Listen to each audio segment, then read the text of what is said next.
नमस्कार, Shankar study point में सभी विद्यार्थियों का स्वागत है।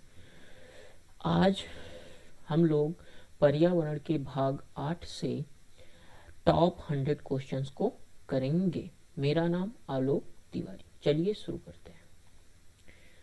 किसके नेतृत्व में चिपको आंदोलन को बल मिला? तो सुंदरलाल बहुगुणा। अगला है अलबरूनी जिस देश से आया था उसका नाम है। किस देश से अलबरूनी आया था उसका नाम क्या है? उज्बेकिस्तान है। चलिए आगे क्वेश्चन की तरफ चलते हैं। अगला है भारत की संकटाग्रस्त पादप जाति में सम्मिलित है। क्या सम्मिलित है? चंदन सम्मिलित है। अगला है भारत के कौन से जीवमंडल आवास विश्व के जीवमंडल आवासियों से लिए गए हैं? तो कहां से? मन्नार की खाड़ी से। अगला है पश्चिमी घाट के सघन सदाबहार वनों को कहते हैं। क्या कहा जाता है? शोला कहा जाता है। चलिए अगले की तरफ चलते हैं। अगला है भूमि की एक सक्रिय पट्टी को दो बड़े भूमखंडों को जोड़ती है, उसे माना जाता है, उसे क्या कहा जाता है? भूसंधि कहा जाता है। अगला, भारत में वनस्पति एवं जंतुओं की सर्वाधिक विविधता कहाँ पाई जाती है? तो पश्चिमी घाट में पाई जाती है। चलिए अगले क्वेश्चन की तरफ चलते हैं। अगला है हम लोग का Kaziranga national park. Kaziranga national park कहाँ स्थित है? तो यह कहाँ है? यह हमारा असम में स्थित है। अगला है स्थान, लोग, वस्तुएं व प्रकृति जो किसी भी जीव को घेरे रहते हैं कहलाते हैं। क्या कहलाते हैं? पर्यावरण कहलाते हैं। अगला है संसाधन जो किसी क्षेत्र में पाए जाते हैं परंतु जिनका अभी उपयोग नहीं किया गया उन्हें कहा जाता है, उन्हें संभावित संसाधन या संभावित संसाधन। चलिए अगला है सुंदरवन कहाँ है? क्या पूछ रहा है? सुंदरवन कहाँ है? तो सुंदरवन कहाँ है? पश्चिमी बंगाल में। सिमलीपाल जीवमंडल आवास कौन से राज्य में स्थित है? तो कौन से? उड़ीसा राज्य में है। भारत में विभिन्न जातियों के पौधों की संख्या कितनी है? तो 47,000 है। चलिए अगले क्वेश्चन की तरफ चलते हैं। अगला है पश्चिमी घाट पर पाई जाने वाली वनस्पति है। तो सदाबहार हरित वन पाए जाते हैं। चलिए अगले की तरफ चलते हैं। अगला है हम लोग का क्वेश्चन नंबर 15 में बोल रहा है यातायात, भूमिगत सुरंगों एवं गैरेज द्वारा स्वास्थ्य के लिए हानिकारक कौन सी गैस वायुमंडल में सर्वाधिक प्रदूषण फैलाती है? सर्वाधिक प्रदूषण फैलाती तो कौन सी गैस है? कार्बन मोनोऑक्साइड, जिसका संकेतांक क्या होता है? CO। अगला, भारत में व्यावसायिक ऊर्जा के स्रोत हैं। कोयला है, तेल है, प्राकृतिक गैस एवं जल ऊर्जा। भूरा कोयला के नाम से पुकारा जाता है। किसको पुकारा जाता है? तो वह होता है लिग्नाइट। चलिए अगले क्वेश्चन की तरफ चलते हैं। अगला है हम लोग का ओजोन छिद्र का अर्थ है। ओजोन छिद्र का अर्थ है क्या होता है? ओजोन की परत का पतला होना। तो उसी को हम लोग क्या बोलते हैं? उसको बोलते हैं ओजोन छिद्र हो गया है। अगला क्वेश्चन है पर्यावरण की आधुनिक समस्या है ओजोन परत का ह्रास, ग्रीन हाउस प्रभाव एंड वैश्विक उष्मीकरण। अगला है पंखुड़ियों के अंदर फूल के बीच में कुछ पतली पाउडर जैसी रचनाएं दिखाई देती हैं, जिन्हें कहते हैं, क्या कहा जाता है? जिन्हें पराग कहते हैं। चलिए अगला क्वेश्चन है हम लोग का विश्व का वह भाग जहां मानव अधिवास अस्थायी कहलाता है। क्या कहलाता है? एक्विमेन कहलाता है। चलिए अगले क्वेश्चन की तरफ चलते हैं। अगला है सर्वप्रथम पारिस्थितिक स्तूप की परिकल्पना प्रस्तुत की। किसने की? चार्ल्स एल्टन ने प्रस्तुत की। भारत में पारिस्थितिक असंतुलन का निम्नलिखित में से कौन सा एक प्रमुख कारण है? तो कौन सा है? वनोन्मूलन है। अगला, समुद्री वातावरण में मुख्य प्राथमिक उत्पादक होते हैं फाइटोप्लैंक्टन्स होते हैं। चलिए अगला है हम लोग का परितंत्र में ऊर्जा का पिरामिड होता है। कैसा बनता है? तो वह सीधा बनता है। पारिस्थितिकी जीवों एवं उनके पर्यावरण के मध्य का अंतर संबंध है। यह कथन किस भारतीय विद्वान का है? तो वह भारतीय विद्वान कौन है? PD शर्मा। अगला है हम लोग का विज्ञान की वह शाखा जो पादप एवं प्राणियों का वातावरण से संबंध को दर्शाती है वह क्या कहलाती है? वह पारिस्थितिकी कहलाती है। पारिस्थितिक। अगला, पारिस्थितिक पिरामिड समतल कितने प्रकार के होते हैं? तो कितने प्रकार के? 3 प्रकार के होते हैं। चलिए अगले क्वेश्चन की तरफ चलते हैं। अगला, पृथ्वी की आकृति से संबंधित पारिस्थितिक कारकों को कहते हैं, क्या कहा जाता है? मृदीय कहा जाता है। सबसे अस्थायी पारिस्थितिक तंत्र है तो कौन सा है? समुद्र है। एक मनुष्य के जीवन को पूर्ण रूप से धारणीय करने के लिए आवश्यक न्यूनतम भूमि को क्या कहते हैं? तो क्या कहा जाता है? पारिस्थितिकीय पदछाप कहा जाता है। चलिए अगला क्वेश्चन है, एक भौगोलिक क्षेत्र में सभी पारिस्थितिकी तंत्रों को एक साथ लेकर एक अधिक बड़ी यूनिट बनाते हैं, इसको कहते हैं, इसको क्या कहा जाता है? जैव मंडल कहा जाता है। अगला, प्रकाश संश्लेषण के दौरान प्रकाश सुग्राही कारक के रूप में कौन काम करता है? तो पर्णहरित क्लोरोफिल जिसको बोलते हैं। चलिए आगे चलते हैं। अगला है, पारिस्थितिक तंत्र में उच्चतम पोषण स्तर प्राप्त है तो सर्वाहारी को। चलिए अगले की तरफ चलते हैं। अगला है, पौधों के किस भाग के द्वारा प्रकाश संश्लेषण की क्रिया होती है? तो पौधों की हरी पत्तियों द्वारा प्रकाश संश्लेषण होता है।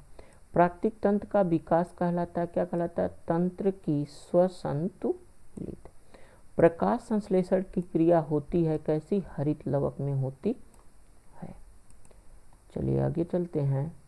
अगला हम लोग का पारिस्थितिक तंत्र की कौन सी कार्यात्मक इकाई नहीं है? तो स्तरीकरण नहीं है।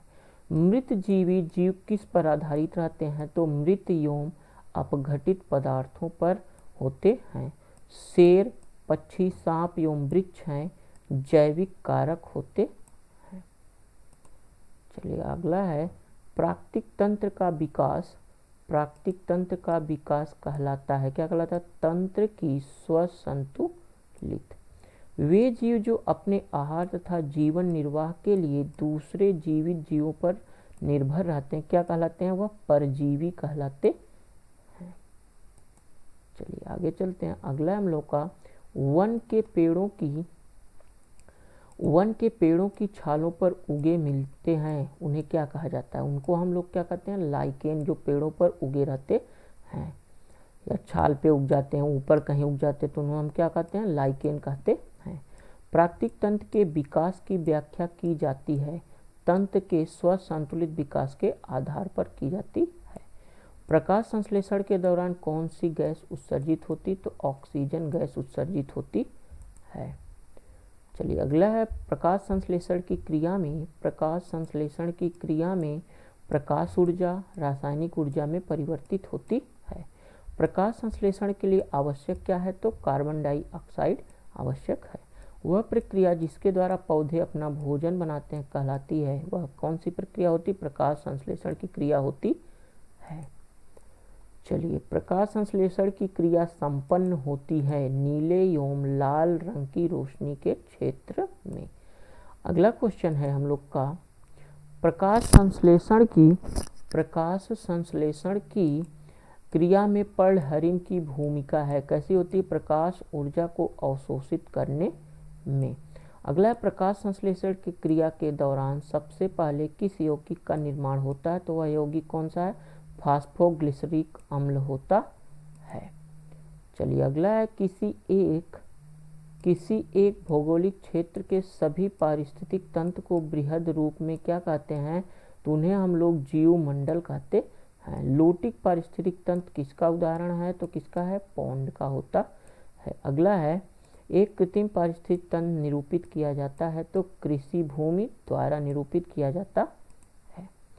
एक भौगोलिक क्षेत्र में सभी पारिस्थितिक तंत्रों को एक साथ लेकर एक अधिक बड़ी यूनिट बनाते हैं, इसको क्या कहते हैं? इसको जैव मंडल कहा जाता है।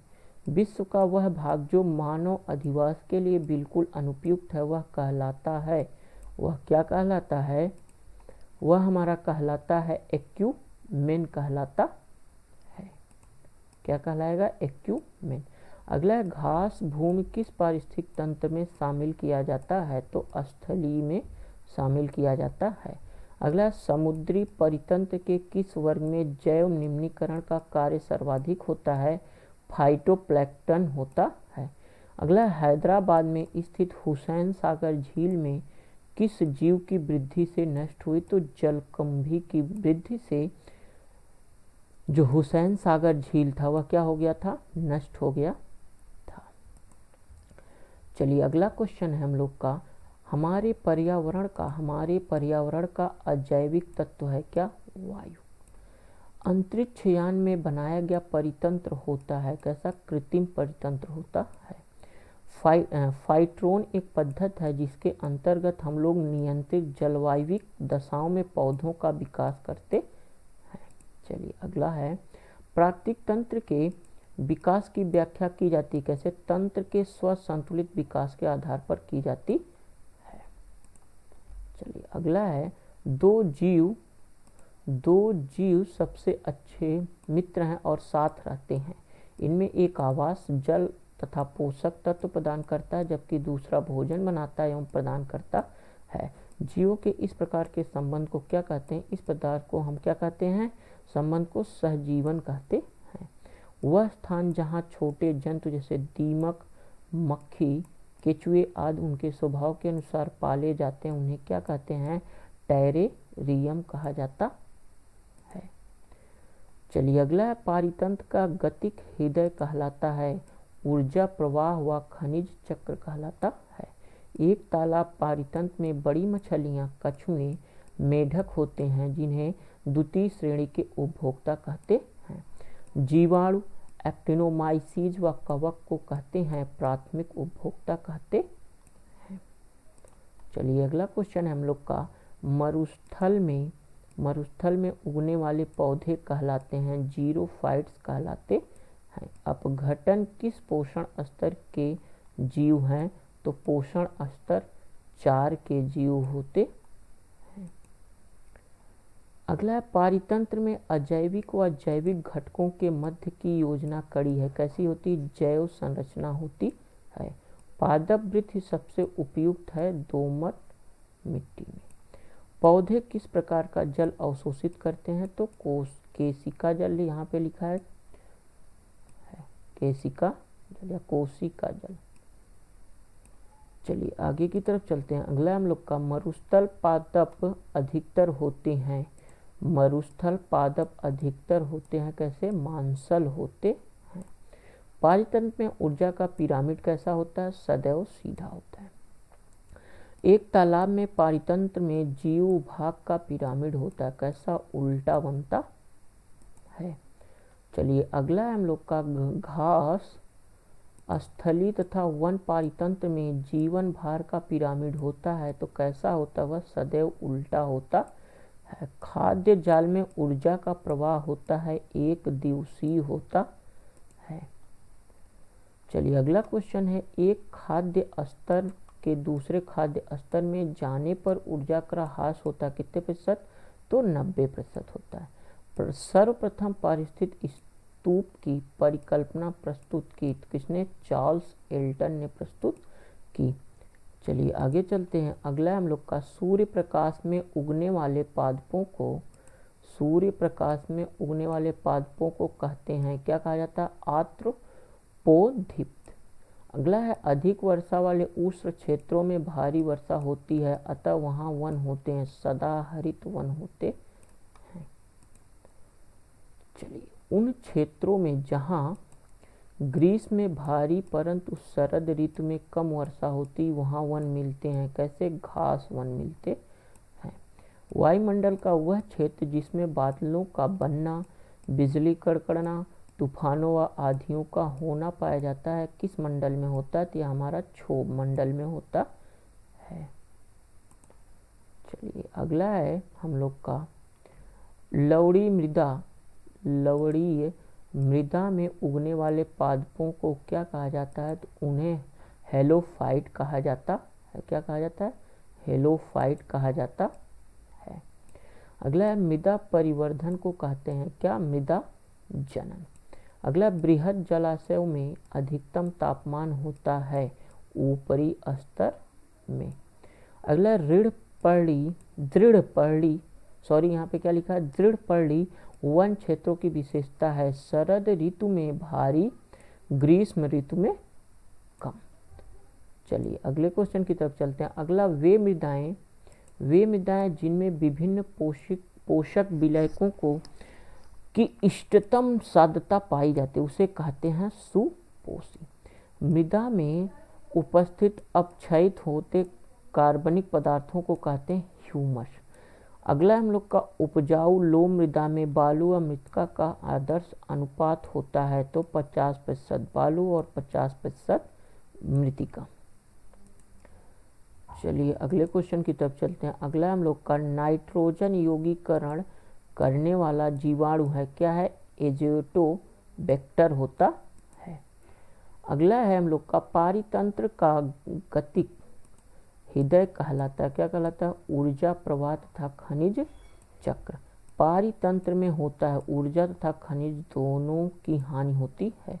10% का नियम देने वाले वैज्ञानिक कौन है? तो लिंडेमान है जिन्होंने 10% का नियम दिया था। चलिए अगला है जीवों के खाद्य स्वभाव में जितनी विविधता होगी खाद्य श्रृंखला उतनी ही होगी अधिक लंबी होगी। पारितंत्र में ऊर्जा का प्राथमिक स्रोत होता है ऊर्जा का प्रकाश। किसी पारितंत्र में होते हैं जैविक तथा अजैविक पदार्थ होते हैं। चलिए अगला लास्ट यहाँ पे क्वेश्चन है 299 में है जैवमंडल में एक ही जात की संख्या को कहते हैं क्या? जनसंख्या। और लास्ट क्वेश्चन है एक से अधिक जातियों का समूह जो किसी स्थान पर रहता है उसे क्या कहते हैं? उसे जैव समुदाय कहा जाता है। तो ये आज थे पर्यावरण भाग 8 से top 100 question. Shankar study point channel को सब्सक्राइब करिए, शेयर करिए, लाइक करिए और बेल आइकन को प्रेस करिए जिससे आने वाली सभी वीडियो को विद्यार्थी देख सकें। हमारा टेलीग्राम चैनल है शंकर स्टडी पॉइंट और व्हाट्सएप नंबर है 73 80 800